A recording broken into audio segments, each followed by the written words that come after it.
Now, maybe you've heard that hundreds of activists have been literally camped out for over a week in a park near Wall Street in New York to protest grievances with corporate power, corruption, and greed, along with other crises of the time. Now, making their complaints heard on a daily basis has been their goal, and over the weekend, the crowd grew to reportedly more than 1,000 in Manhattan on Saturday for what have been called the Occupy Wall Street Occupy Wall Street protests. Now, the mainstream media has been pretty silent until this weekend when protests took a turn and police reportedly cracked down and 80 people were arrested, which of course was the focus of the coverage we've seen. Chaos when cops show up to scatter a protest. Rallies against Wall Street took a really ugly turn in New York City this weekend. Reports of at least 80 people arrested. Hundreds of people demonstrated near New York's financial district this weekend. But signs and slogans turned to screams and scuffles when the NYPD unleashed pepper spray on the crowd. Several videotaped incidents show police using what Occupy Wall Street supporters are calling excessive force.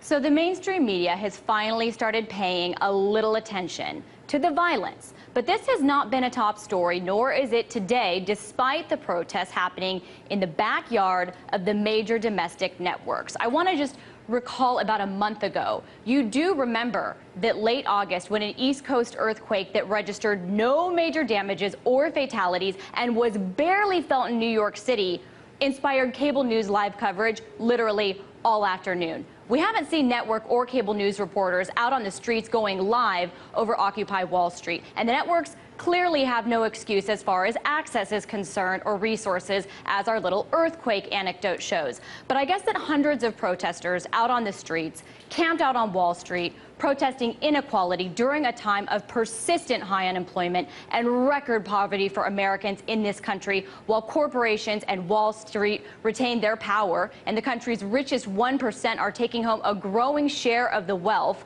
Well, that doesn't rattle the mainstream media, and neither does widespread coverage of video that purports to show a pretty alarming use of police force.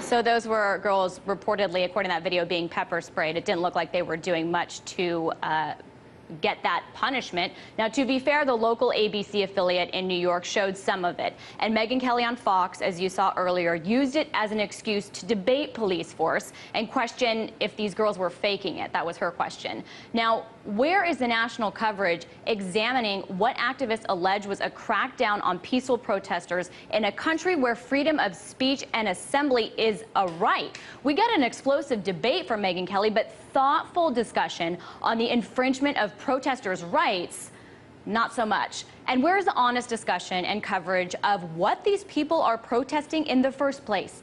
To ask the simple question of why activists are occupying Wall Street? Well, that was the noble mission of an article that was a top story covering this in, wait for it, a British newspaper, The Guardian. And for missing that simple question of why people are occupying Wall Street in a prominent way when the protests and arrests are literally going on in your own backyard during a time when we've seen record inequality and poverty in this country, well, that is what the mainstream media missed.